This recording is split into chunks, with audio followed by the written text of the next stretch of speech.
کا چھوٹ گیا اور 3 بار گئے ان کا کام نہیں جما. اب وہ اپنے بہار میں پڑے ہوئے. میں نے ان سے کہا بھی تھا کہ آپ توبہ کر لیں. اللہ تو بڑی شہنشاہیت ہے، اگر کوئی ماتھا رکھ کے روئے گا تو وہ تھوڑے ہیں کہ چھوڑ دیں گے، تو ان کو راستہ کھول ہی دے. بہت ڈر لگتا ہے بچوں روٹی پھینکنے سے، سالن پھینکنے سے، اس سے اس سے. اور یہ سب نہ کرو. کھانا پھینکنے سے بہت جی گھبراتا ہے. اکثر بہاریوں بنگالیوں کو دیکھا ناقدری بہت کرتے ہیں، اسی لیے بہار بنگال میں معاشی تنگی زیادہ ہے.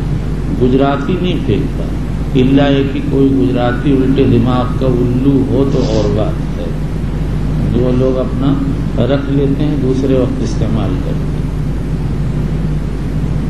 پھینکنے میں بہاری بنگالی بہت ہے. باپ رے باپ کیا کرے گا، جاؤ بابا ڈالاؤ. یہ بنگالی بولتا ہے کہ آپ کو پتہ کیسے؟ ان کی سب باتیں میں جانتا ہوں بھائی، اسی طرح بولتے ہیں. یہاں سے اب گئے فقیر اور وہاں کچھ پیسے ہو گئے نواب بن گئے. بھائی کیوں اتنا خریدتے؟ میں تو بچوں ایک دن ایک روٹی خریدی مولوی طلحہ کے یہاں، میرا اس زمانے میں قیام تھا. آدھی روٹی کھائی، آدھی بچ گئی، جیب میں رکھ لی اور پھر حرم چلا گیا. نماز ظہر پڑھ کے آیا. میں نے کہا بھائی یہ پلاسٹک میں آدھی روٹی ہے، اس کی شرح یہ ہے اور بچی ہوئی ہے، جس کا جی چاہے کھائے، جس کا جی نہ چاہے نہ کھائے، میں تو خود کھاؤں گا. یہ کہہ کے میں تو کسی کام میں مشغول ہو گیا، روٹی ہو گئی ختم. ایک لقمہ مولوی طلحہ نے کھا لیا، ایک مولوی شاہد نے کھا لیا، ایک فلاں نے سے. اور آپ لوگ باپ رے باپ سوکھ گیا پلاسٹک میں سے نکال رہا ہے. دیکھو اس کا شکل کیسا ہو گیا. اور وہاں کسی نے کچھ نہیں کہا، سب نے کھا لیا. واقعی شکل ایسی ہو گئی تھی تو دبا کے جیب میں رکھی ہوئی تھی کہ آپ نے جیب میں روٹی رکھی ہے کر کیا پھینک دیتا. وہی آدھی روٹی کے لیے تو آدمی جو ہے پتہ نہیں کیا کر لیتا ہے، کیسے پھینک دیتا. نہیں پھینکا بھائی، جیب میں رکھ لی، دوسرے وہ کھا لی. اور بتاؤں، ایک دن ابھی سفر بھوک لگی تھی، 1 ریال کی ایک روٹی خریدی، آدھی جو ہے کھا لی، آدھی رکھ لی. میرے ایک دوست آئے، وہاں کچھ تھا نہیں کوئی، تو میں نے کہا یہ روٹی لیتا جا دو اور دیکھ اس کو پھینک نہ دینا، کھا لینا، یہاں بیکار ہو جائے گی. پہلے تو شرمایا، لیکن جب میں نے کہہ دیا اس نے پھینکا نہیں ہوگا. وہ لڑکا ایسا نہیں، اس سے میں نے ایک دن تنہائی میں پوچھا تھا کہ تو اسے پھینک تو نہیں دیتا؟ کہ نہیں، بعد میں گرم کر کے روٹی کھا لیں. میں نے اپنے اعتماد پر یہی کہہ دیا. تو میں نے کہا بھائی دیکھو یہاں جہاں میں ہوں، جہاں صبح میں چلا جاؤں گا اور یہ سب روٹی رکھی رہ جائے گی، ضائع ہوگی، تم لے جاؤ اپنا، تمہارے یہاں ناشتے میں کام آ جائے گا. بنگالیوں کو کیا کرے گا، آدھا روٹی کیا کرے گا. یہ تو بنگالی بہار یہی سب کہتے ہیں، اور ہم نہیں پھینکتے. آپ لوگ بہت روٹی راٹی پھینکتے ہیں. بچوں اسی لیے بچوں اللہ کا شکر ہے روٹی تو مل ہی جاتی ہے کہیں نہ کہیں سے. کبھی دیر ہو جاتی ہے لیکن روٹی مل جاتی ہے. کیا آپ نے سنا ہے؟ چلیے سنا دیتے ہیں. جب ملازم مدرس ہوئے، ملازم 7 روپے کھانا، اگلے سال 10 روپے کھانا، اگلے سال 30 خوش کھانا بند. پیسے کہاں تھے؟ ایک وقت مولانا عبد المالک صاحب نے پکڑ کے لے گئے، کہنے لگے جب تک کھانا نہ ہو تب تک میرے گھر. میں کہا بھائی میں کہاں کروں گا. اگلے وقت میں چھپ گیا مسجد میں جا کے، اور وہ ڈھونڈ رہے ہیں. وہ جب میں اس وقت پتلا دبلا سا تھا، ایسے چھپ جاتا تھا دیوار. چلے گئے، عصر کا وقت ہوا. ایک وقت میں بھوکا رہ گیا، دوسرے وقت میں نے اللہ کے سامنے ہاتھ پھیلایا اور میں نے کہا اللہ بھوکا نہیں رہا جاتا ہے. بس اس کے بعد ہی نکلا تو حضرت شیخ رحمۃ اللہ علیہ نے فرمایا تیرے کھانے کے کتنے پیسے ہیں؟ میں نے کہا جی دفتر سے معلوم کروں گا. معلوم 20 روپے. حضرت نے 20 روپے بھجوا دیے اس مہینے کے. اگلے مہینے سے تو میری تنخواہ ہو گئی. پھر مولوی عبد المالک نے بھی کہیں سے کر دیے. یہ بچوں میری غلطی ہے کہ میں نے اس پیسے کو کیوں نہیں حضرت کے یہاں واپس کیا. پھر میں نے صدقہ کیا اس کا، جس کا مال بھی میرے یہاں غلط آ گیا اور نوعمری کی وجہ سے دھوکے میں استعمال ہو گیا، میں نے اس کا سب کا کفارہ کیا. اور میں اپنی غلطیوں کا اقرار اس لیے کرتا ہوں تاکہ معلوم ہو جائے فلاں چیز غلط ہے، غلط ہے، غلط ہے. جو غلط ہے وہ غلط ہے. چلیے. وبالاسناد المتصل من الى امير المؤمنين في حديث رسول الله صلى الله عليه وسلم في عبد الله البخاري رضي الله تعالى عنه قال باب فضل صلاة العصر. باب فضل صلاة العصر، نماز عصر کی فضیلت کا بیان. حافظ ابن حجر عسقلانی کہتے ہیں امام بخاری یہ بتانا چاہتے ہیں کہ نماز عصر سب سے افضل ہے. صرف فجر مستثنیٰ ہے اس لیے کہ حدیث سے عصر کی فجر پر کوئی فضیلت نہیں نکلتی. لیکن ہمارے نزدیک صحیح یہ ہے کہ امام بخاری نے افضلیت کو نہیں بیان کیا، عصر کا فضیلت ہونا بیان کیا ہے. اور ان کی عادت ہے کہ فضیلت کا ترجمہ منعقد کر کے ترغیب و تشویق فرماتے ہیں. آگے چل کے فضل عشاء کا ترجمہ منعقد کیا ہے، وہاں افضلیت کی بحث کیسے پیدا ہوگی. چلیے. وبه قال حدثنا الحميدي قال حدثنا مروان بن معاوية قال حدثنا اسماعيل عن قيس عن جرير بن عبد الله قال كنا عند النبي صلى الله عليه وسلم فنظر الى القمر ليلة فقال انكم سترون ربكم كما ترون هذا القمر لا تضامون في رؤيته فإن استطعتم أن تغلبوا على صلاة قبل طلوع الشمس وقبل غروبها فافعلوا ثم قرأ فسبحوا بحمد ربكم قبل طلوع الشمس وقبل الغروب.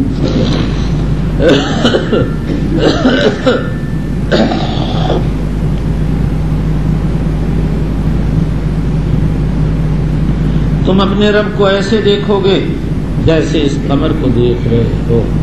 اہل سنت والجماعت کا یہ مذہب ہے کہ آخرت میں اللہ کی رؤیت ہوگی. خوارج معتزلہ اور بعض مرجئہ انکار کرتے ہیں، لیکن رؤیت کے احادیث متواتر ہیں، اس لیے ان کے انکار کی کوئی گنجائش نہیں ہے. چلیے. قال اسماعیل فعلوا لا تفوتنكم وبه قال حدثنا عبد الله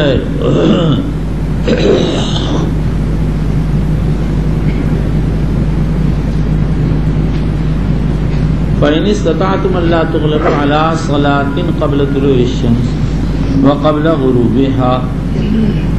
ابن بطال نے مہلب سے نقل کیا ہے کہ یہاں مراد جماعت سے نماز پڑھنا ہے. حافظ ابن حجر عسقلانی کہتے ہیں ظاہر حدیث سے معلوم ہوتا ہے کہ حدیث منفرد کو بھی شامل ہے. حدیث پاک میں ظہر و عصر و فجر کی تخصیص جو کی گئی ہے، ابن بطال کہتے ہیں اس کی وجہ یہ ہے کہ ان دونوں وقتوں میں ملائکہ کا اجتماع ہوتا ہے، وہ اعمال عباد کو اٹھا کر اللہ کی بارگاہ میں پہنچاتے ہیں. حافظ ابن حجر کہتے ہیں اسی مناسبت کی وجہ سے مصنف نے اس کے بعد حدیث یتعاقبون فیکم ملائکۃ باللیل ملائکۃ بالنہار ذکر فرمائی ہے. ثم قرأ، مسلم کی روایت میں ثم قرأ جریر، پھر جریر نے پڑھا. چلیے. وبه قال حدثنا عبد الله بن يوسف ثم قرأ جرير ثم قرأ فسبح بحمد ربك قبل طلوع الشمس وقبل الغروب. قال اسماعيل افعلوا لا تفوتنكم یہ اسماعیل لاوی کا قول ہے، کہتے ہیں کرتے رہو یہ نماز نہ فوت ہونے پائے. چلیے. وبه قال حدثنا عبد الله بن يوسف قال حدثنا مالك عن ابي الزناد عن الاعرج عن ابي هريره رضي الله تعالى عنه ان رسول الله صلى الله عليه وسلم قال يتعاقبون فيكم ملائكه بالليل وملائكه بالنهار ويجتمعون في صلاه الفجر وصلاه العصر ثم يعرج الذين باتوا فيكم فيسالهم ربهم وهو اعلم بهم كيف تركتم عبادي فيقولون تركناهم وهم يصلون واتيناهم وهم يصلون. يتعاقبون فيكم، تمہارے پاس ایک کے بعد دیگرے آتے ہیں، کچھ ملائکہ لیل میں کچھ ملائکہ نہار میں. یہاں یہ اشکال ہے کہ نحو کا قاعدہ ہے جب فاعل اس میں ظاہر ہو تو فعل مفرد لایا جاتا ہے. تو یہاں پر یتعاقبون نہ کہنا چاہیے تو یتعاقبوا کہنا چاہیے تھا. علماء نے اس کے 3 جوابات دیے. پہلا جواب تو یہ ہے کہ یتعاقبون فعل ہے اور ضمیر فاعل، اور ملائکۃ باللیل اور ملائکۃ بالنہار ضمیر سے بدل ہے۔ دوسرا جواب یہ ہے کہ یتعاقبون ایک جملہ فیکم ایک جملہ ہے، پورا ہو گیا۔ سوال ہوتا ہے من یتعاقب، اس کا جواب دیا گیا ملائکۃ باللیل و ملائکۃ بالنہار سے۔ تیسرا جواب یہ ہے کہ یہ راوی کی طرف سے تقدیم و تاخیر ہوئی ہے، یہی روایت بدر الخلق میں آئے گی، اس میں وارد ہوا ہے الملائکۃ یتعاقبون۔ ملائکہ سے کون مراد ہے؟ قاضی اعظم نے جمہور علماء سے نقل کیا ہے کہ اس سے حفظہ محافظ فرشتے مراد ہیں۔ علامہ ابن بزیزہ کو اس میں تردد ہے کہ حفظہ یا کچھ اور ہیں۔ علامہ قرطبی فرماتے ہیں کہ اظہر میرے نزدیک یہ ہے کہ غیر حفظہ مراد ہیں۔ امام نووی رحمۃ اللہ علیہ نے کوئی ترجیح نہیں دی ہے۔ ثم يعرج الذين باتوا فيكم فيسألهم ربهم، جنہوں نے رات گزاری وہ چڑھ جاتے ہیں اور ان سے ان کے رب سوال کرتے ہیں۔ سوال یہ ہے کہ جب صبح و شام فرشتوں کا نزول ہوتا ہے تو صرف انہی فرشتوں سے سوال کیوں ہوتا ہے جنہوں نے رات گزاری؟ اس کا جواب یہ ہے کہ رات محل معصیت ہے، اور جب اس کی تاریکی میں لوگ عبادت میں مصروف رہے تو دن میں تو بدرجہ اولا مصروف رہیں گے۔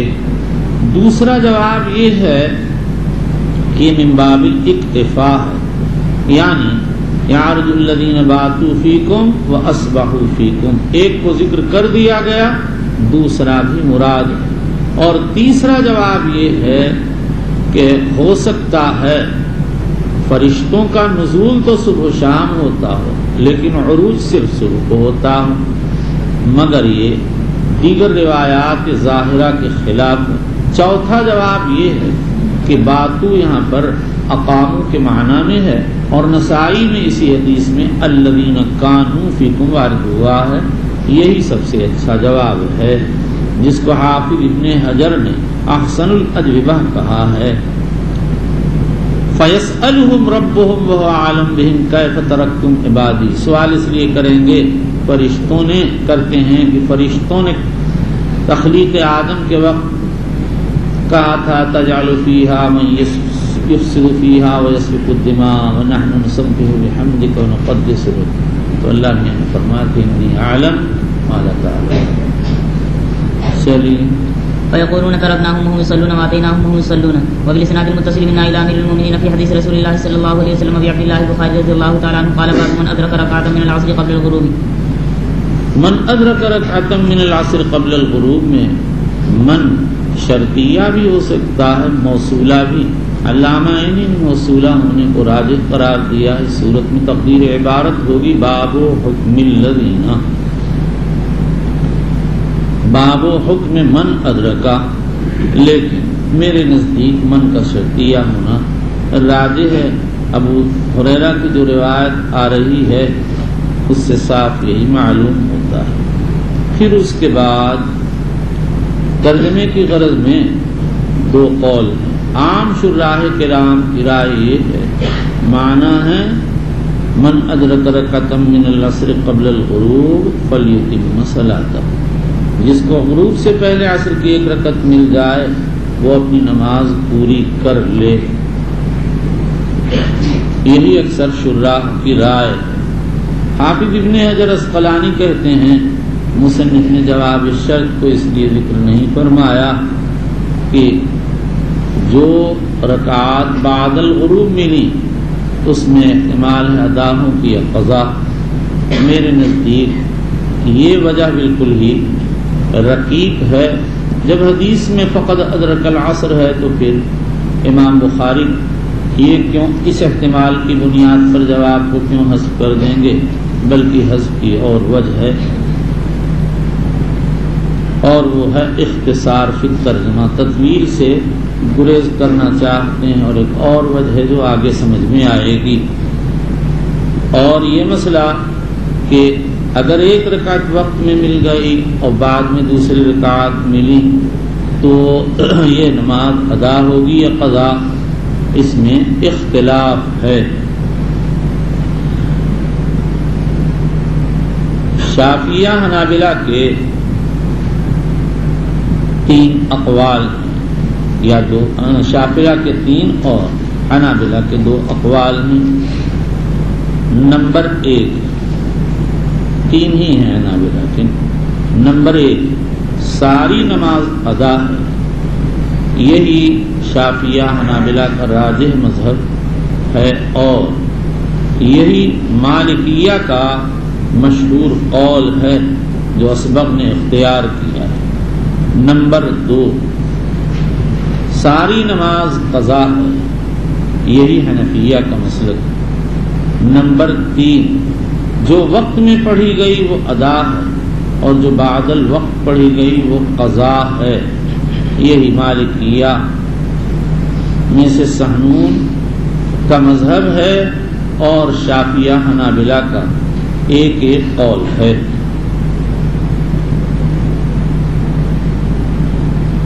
نمبر 2،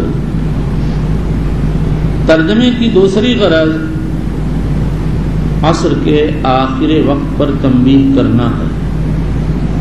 یہی غرض علامہ ابن منیر، حافظ ابن رجب وغیرہ نے اختیار کی ہے اور یہی ہمارے نزدیک راجح اور امام بخاری کے طرز کے مناسب ہے، اس لیے کہ بخاری نے کتاب المواقیت میں اس بات کا اہتمام کیا ہے کہ نمازوں کے اوقات کی ابتدا اور انتہا پر یا تو صراحتاً تنبیہ فرمائیں یا اشارے کی زبان میں۔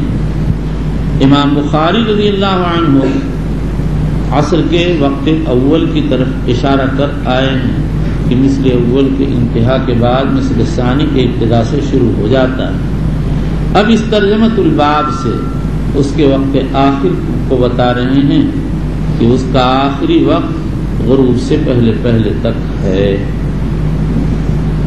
اس کے بعد یہ سمجھیے اس مسئلے میں اختلاف ہے کہ عصر کا آخری وقت کیا ہے۔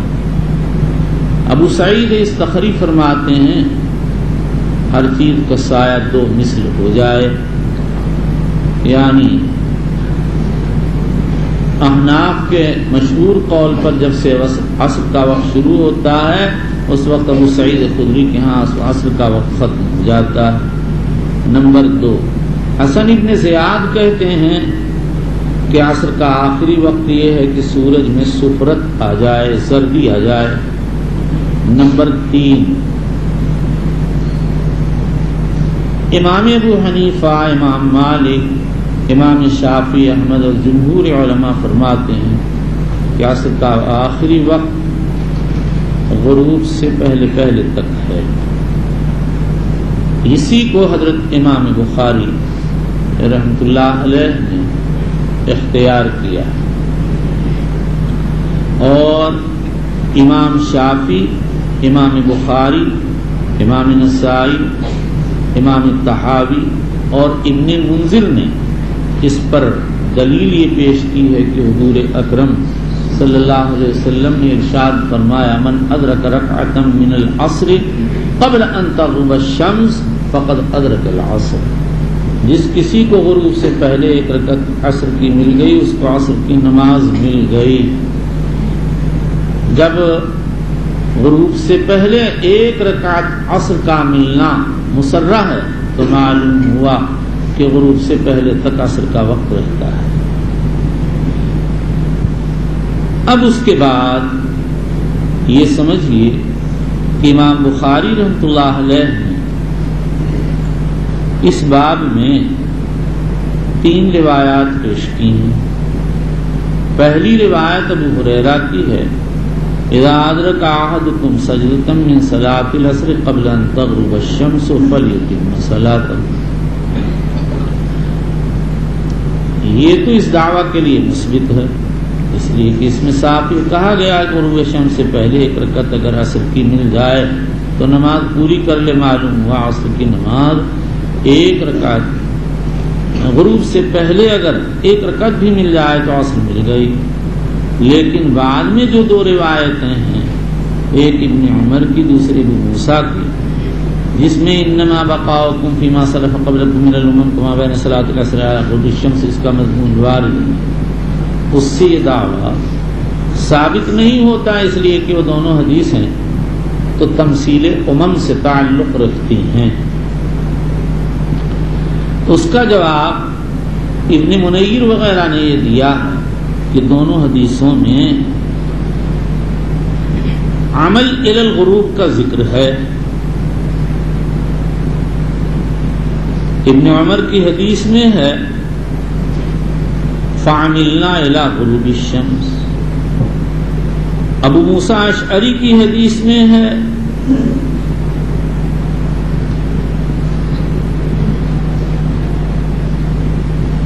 اکملوا بقیۃ یومکم ولکم الذی شرطتم.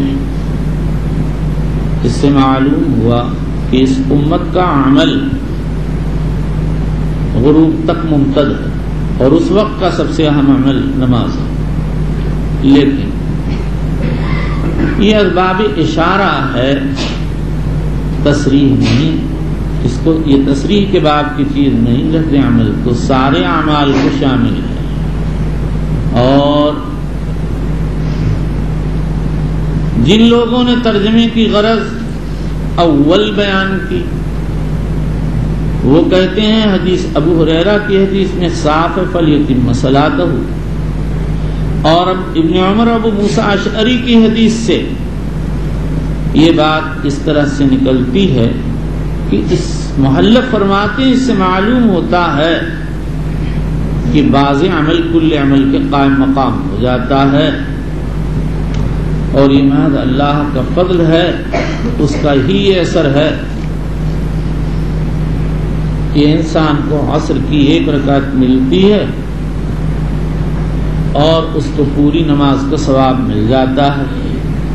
حافظ ابن حجر فرماتے ہیں کہ اللہ کا یہ فضل ہی ہے کہ اس نے ربع نہار کے عمل کو کل نہار کے برابر کر دیا، اور ربع صلاۃ ایک رکعت کو کل صلاۃ یعنی 4 رکعت کے ثواب کے برابر کر دیا، یعنی ایک رکعت ملنے پر 4 رکعت کے ملنے کا ثواب دیا.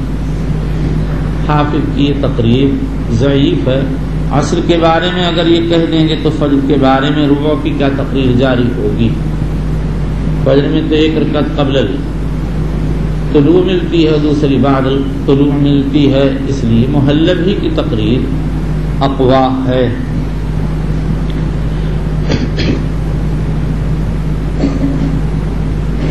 اور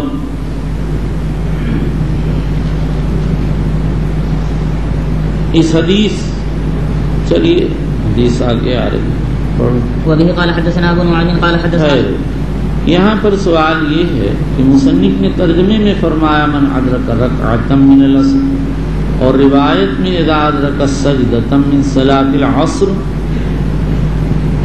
ارشاد فرمایا ہے. تو روایت و ترجمے میں مطابقت نہیں ہے. حافظ ابن حجر اسقلانی کہتے ہیں بخاری نے ترجمے کے ذریعے حدیث کی شرح کی اور یہ بتا دیا کہ حدیث میں سجدہ بول کر رکعت مراد ہے. خطابی کہتے ہیں رکعت کو سجدہ اس لیے کہتے ہیں کہ سجدہ ہونے کے بعد ہی رکعت مکمل ہوتی ہے. اور ہمارے حضرت شیخ رحمۃ اللہ علیہ فرماتے ہیں کہ امام بخاری نے اس سے ایک اختلافی مسئلے کی طرف اشارہ کیا، اور وہ مسئلہ یہ ہے کہ اگر کسی شخص کو ایک رکعت مل جائے آخر وقت میں تو بالاتفاق اس کو نماز مل گئی.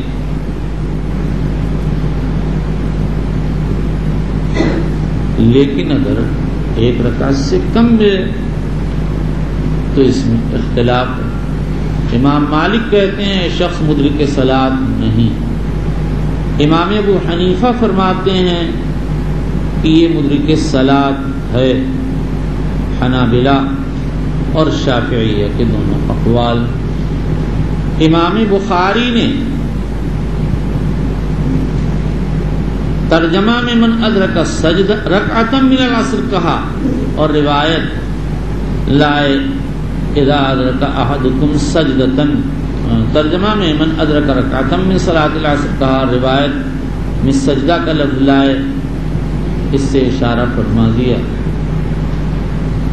کہ رکعت بول کر ما دون رکعت مراد۔ حضرت رحمۃ اللہ علیہ نے گویا حدیث کو ترجمے کے لیے شرح قرار دیا ہے، لیکن حافظ ابن حجر کے بعد اقرب ہے، اس لیے کہ ابو ہریرہ کی دوسری روایت میں جو آئندہ آئے گی من ادرک رکعۃ من العصر قبل ان تغرب الشمس صراحت کے ساتھ وارد ہوا ہے۔ چلیے وبه قال حدثنا ابو نعيم قال حدثنا شيبان عن يحيى عن ابي سلمة عن ابي هريرة رضي الله تعالى عنه قال قال رسول الله صلى الله عليه وسلم اذا ادرك احدكم سجدة من صلاة العصر قبل ان تغرب الشمس فليتم صلاته واذا ادرك سجدة من صلاة الصبح قبل ان تطلع الشمس فليتم صلاته۔ وبه قال حدثنا عبد العزيز بن عبد الله قال حدثني ابراهيم عن ابن شهاب عن سالم بن عبد الله عن ابيه انه اخبره انه سمع رسول الله صلى الله عليه وسلم يقول انما بقاؤكم فيما سلف قبلكم من الامم كما بين صلاة العصر الى غروب الشمس اوتي اهل التوراة فعملوا حتى اذا انتصف النهار وعددوا فوتوا قراءة ثم اوتي اهل الانجيل فعملوا الى صلاة العصر ثم عددوا فوتوا قراءة ثم اوتينا القرآن فعملنا الى غروب الشمس فاوتينا قراءتين فقال اهل الكتابين يا ربنا اعطيت هؤلاء قراءتين واعطيتنا قراءة ونحن كنا اكثر عمرا قال الله عز وجل هل ظلمتكم من اجركم من شيء قالوا لا قال وهو فضلي اوتيه من اشاء۔ انما بقاؤکم فیما سلف قبلکم، یہ فی علاقے معنی میں اور مضاف محذوف ہے، تقدیر عبارت انما بقاؤکم الی نسبت ما سلف قبلکم من الامم کما بین صلاۃ العصر الی غروب الشمس۔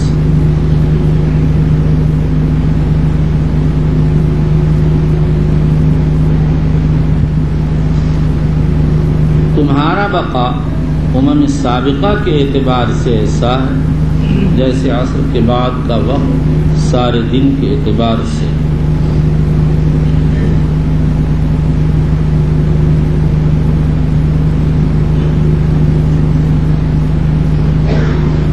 اس حدیث پاک سے بعض حنفیہ نے یہ استدلال کیا کہ عصر کا وقت مثلین سے شروع ہوتا، اس لیے کہ امت کا وقت بقدر عصر ہے اور ساری دنیا کا وقت بقدر پورے دن کے، اور اس امت کے متعلق ایک حدیث میں وارد ہوا ہے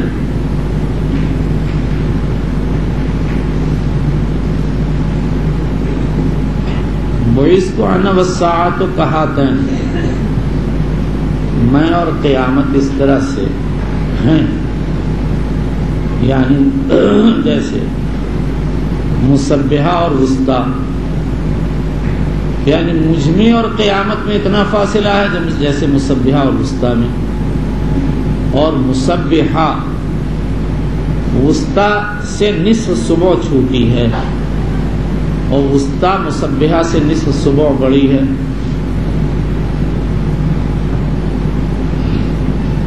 تو معنی یہ نکلے کہ سارے دن کے اگر 14 حصے کر دیے جائیں تو 14واں حصہ عصر کا ہوگا۔ حقیقت یہ ہے کہ یہ ایراد الدلیل فی غیر موردہ ہے، اس حدیث کا مقصد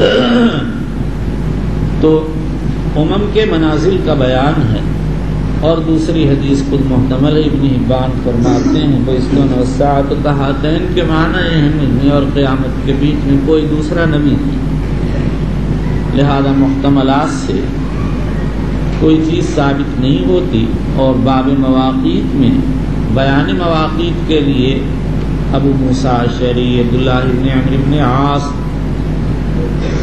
کی حدیثیں صاف وارد نہیں ہیں۔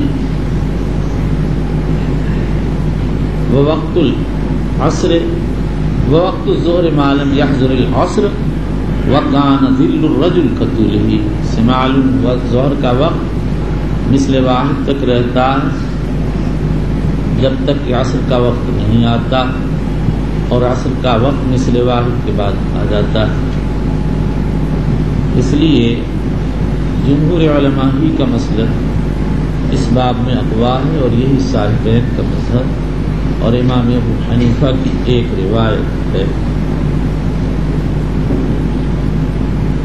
بعض علماء نے اس حدیث سے اور طرح تقریر کی، وہ فرماتے ہیں حدیث کے ظاہر سے معلوم ہوتا ہے کہ عصر میں تاخیر کی جائے گی، کیونکہ عصر کے متعلق یہ کہا گیا ہے، کیونکہ حدیث میں ہے مالنا اکثر عملا واقل عطان، معلوم ہوا امت محمدیہ کا عمل مختصر ہے، اجر زیادہ ہے، امم سابقہ کا عمل زیادہ ہے اور اجر کم ہے، اور یہ اسی وقت ہو سکتا ہے جب اس امت کا وقت کم۔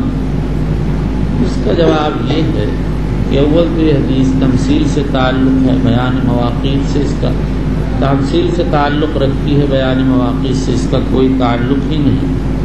اور دوسری بات یہ ہے کہ اگر ظہر کا وقت مثل واحد پر منتہی ہو جائے تو بھی مواقیت کے ماہرین کے بیان کے مطابق من الزوال الی انتہاء المثل کا وقت زیادہ ہے من ابتداء المثل الی الغروب سے۔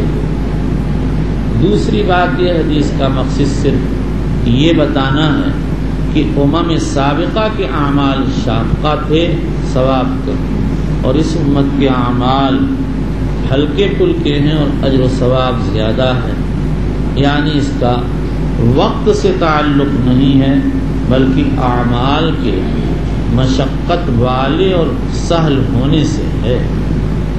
چلیے وبه قال حدثنا ابو كريب قال حدثنا ابو اسامه عن بريد عن ابي برده عن ابي موسى عن النبي صلى الله عليه وسلم قال مثل المسلمين واليهود والنصارى كمثل رجل استاجر قوم يعملون له عملا الى الليل فعملوا الى نصف النهار فقالوا لا حاجه لنا الى اجرك فاستاجر اخرين فقال اكملوا بقيه يومكم لا حاجت لنا الى اجرك، یہاں پر کہا لا حاجت لنا الى اجرك، اور پہلی روایت میں ہے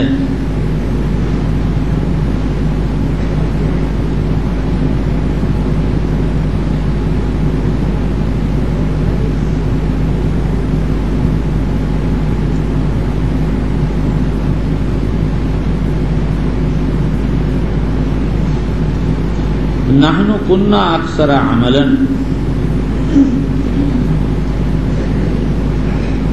وآتیتنا قیراتا، معلوم ہوا انہوں نے اجر لیا، اور یہاں کہا جا رہا ہے کہ اجر نہیں لیا۔ بعض علماء کہتے ہیں دو تمثیلیں ہیں، اور بعض علماء یہ کہتے ہیں دو طرح کے لوگ ہیں، معذورین غیر معذورین۔ پہلی مسل کا تعلق معذورین سے، وہ اپنے عذر کی وجہ سے مجبور ہوں گے اس لیے ان کو تو اجر ملے گا، اور دوسرے مسل کا تعلق غیر معذورین سے ہے، جو بلا عذر کے نماز عصر چھوڑ دے گا اس کو اجر و ثواب نہیں ملے گا۔ چلیے فاستاجر آخرین فقالوا اكملوا بقية يومكم ولكم الذي شرطتم فعملوا حتى إذا كان حين صلاة العصر قالوا لك ما عملنا فاستاجر قوم فعملوا بقية يومهم حتى غابت الشمس فاستكملوا أجر الفريقين۔ اس کا مطلب حدیث کا یہ ہے کہ انبیاء مبعوث ہوتے رہے، سارے اقوام سے مطالبہ ہوا کہ تم ان کو مانو۔ یہود نے ایک زمانے تک مانا، عیسیٰ کی بعثت پر انکار کر دیا۔ عیسائیوں نے عیسیٰ کی بعثت کو تسلیم کیا، جب محمد الرسول اللہ صلی اللہ علیہ وسلم تشریف لائے تو ان کی نبوت کا انکار کر دیا، اور اس امت نے سارے انبیاء سابقین کو مانا، اور آخری نبی حضرت محمد صلی اللہ تعالی علیہ وسلم کو بھی مان لیا، تو گویا یہ آخر تک عمل کرنے کے لیے تیار گئے۔ وبالاسناد المتصل منا الى امير المؤمنين في حديث رسول الله صلى الله عليه وسلم ابي عبد الله البخاري رضي الله تعالى عنه قال باب وقت المغرب، وقت مغرب کا بیان، یعنی وقت مغرب کا بیان ابتداء و انتہاء وحل ہوا ممتد ام لا۔ امام بخاری رحمۃ اللہ علیہ نے اس باب میں 3 طرح کی روایات پیش کی۔ بعض روایات سے تو انہوں نے وقت مغرب کے ابتدا کو بیان کیا ہے، جیسے حضرت جابر رضی اللہ عنہ کی روایت میں والمغرب اذا وجبت، سلمہ کی روایت میں ہے المغرب اذا توارت۔ اس بات پر اتفاق ہے کہ مغرب کا وقت غروب سے شروع ہوتا ہے، امام ابن منذر وغیرہ نے اس پر اجماع نقل کیا، لیکن علامہ عینی رحمۃ اللہ علیہ نے عطا طاؤس اور وہب بن منبہ سے نقل کیا کہ مغرب کا وقت طلوع کوكب سے ہوتا ہے، اور یہ قول شیعوں کی طرف بھی منسوب کیا جاتا ہے۔ شیعہ کا تو یقیناً یہ مسلک ہے، لیکن ان تینوں تابعین کی طرف اس قول کی نسبت اشکال سے خالی نہیں ہے، اور نہ اس کا کوئی واضح ثبوت ہے، اور اس کی کوئی واضح دلیل بھی نہیں ہے۔ صرف ابو بصرہ غفاری کی روایت مسلم میں وارد ہوئی ہے حتی یطلع الشاہد والشاہد النجم، لیکن علماء ارشاد فرماتے ہیں کہ الشاہد النجم مدرج فی الخبر ہے، اور شاہد سے مراد لیل، اور اگر الشاہد النجم مدرج نہ ہو تو ابن حبان فرماتے ہیں اس نجم سے مراد عیوق ہے، یہ ایک ستارہ ہے سرخ رنگ کا چمکدار جو غروب کے ساتھ ہی طلوع ہو جاتا ہے، اور جس کی نگاہ میں ذرا بھی حدت اور تیزی ہوتی ہے وہ اس کو دیکھ لیتا ہے۔ اور امام بخاری نے حضرت رافع ابن خدیج کی روایت كنا نصلي المغرب مع النبي صلی اللہ علیہ وسلم فينصرف احدنا وانه ليكثر مواقع نبله لا کر مغرب کے وقت افضل کی طرف اشارہ کیا ہے، یعنی اس میں تعجیل ہونا چاہیے، اور روافض پر تردید کی ہے جو مغرب کی نماز کی تاخیر کرتے ہیں اور کوكب کے طلوع بلکہ اشتباکی نجوم کا انتظار کرتے ہیں۔ نمبر 3، امام بخاری رحمۃ اللہ علیہ نے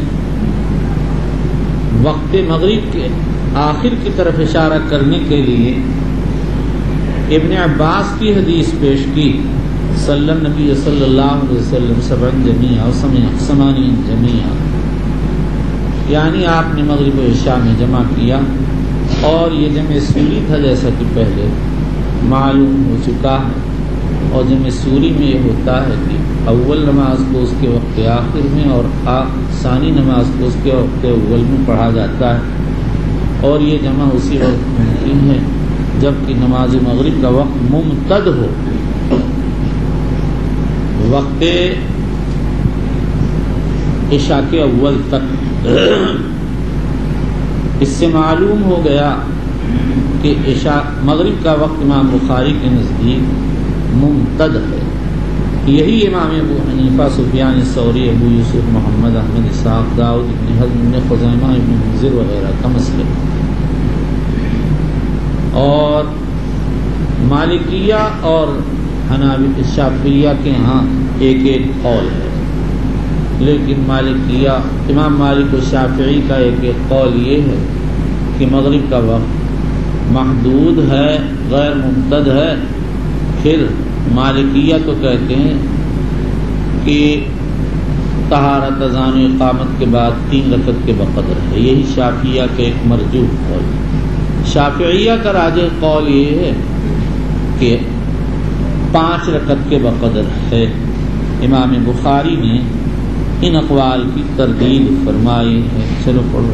وبه قال وقال عطاء يجمع المريض بين المغرب والعشاء، وبه قال مریض کا جمع کرنے کا جو مسئلہ لائے ہیں وہ امتداد مغرب کی طرف اشارہ، وقت مغرب کے امتداد کی طرف اشارہ کرنے کے لیے لائے ہیں، اور مرض کی وجہ سے جمع بین الصلاتین امام احمد بن حنبل، اسحاق بن راہوے کیا مطلقاً جائز، مالک کہتے ہیں بشرطے کہ یہ خوف ہو کہ آدمی مغلوب العقل ہو جائے گا، لیکن امام شافعی منع کرتے ہیں، یہی امام ابو حنیفہ کا مذہب۔ جلدی سے پورا کریں۔ وبه قال حدثنا محمد بن مهران قال حدثنا الوليد قال حدثنا اوزاعي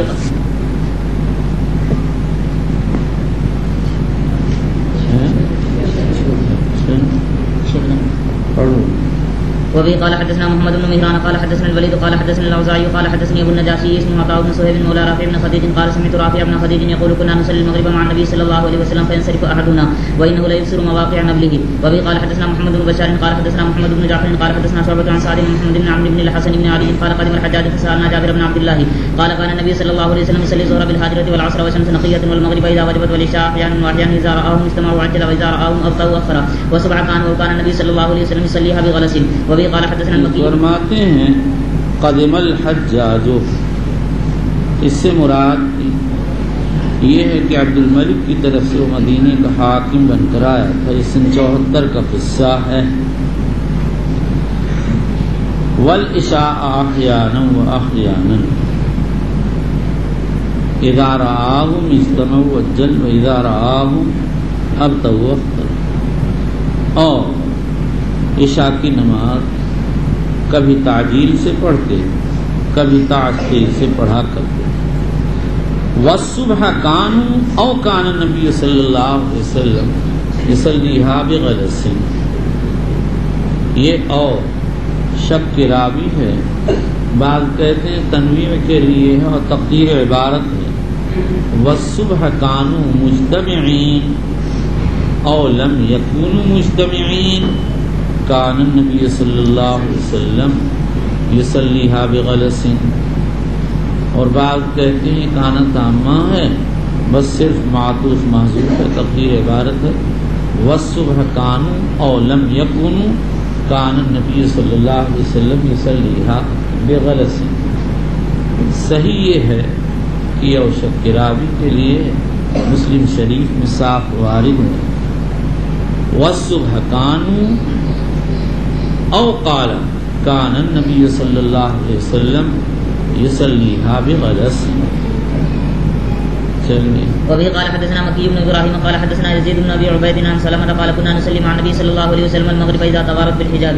وبه قال حدثنا آدم قال حدثنا شعبة قال حدثنا عمرو بن توارت غربت. چلیے. قال حدثنا عمرو بن دينار قال سمعت جابر بن زيد عن ابن عباس رضي الله عنهما قال صلى النبي صلى الله عليه وسلم سبعا جميعا وثمانيا جميعا.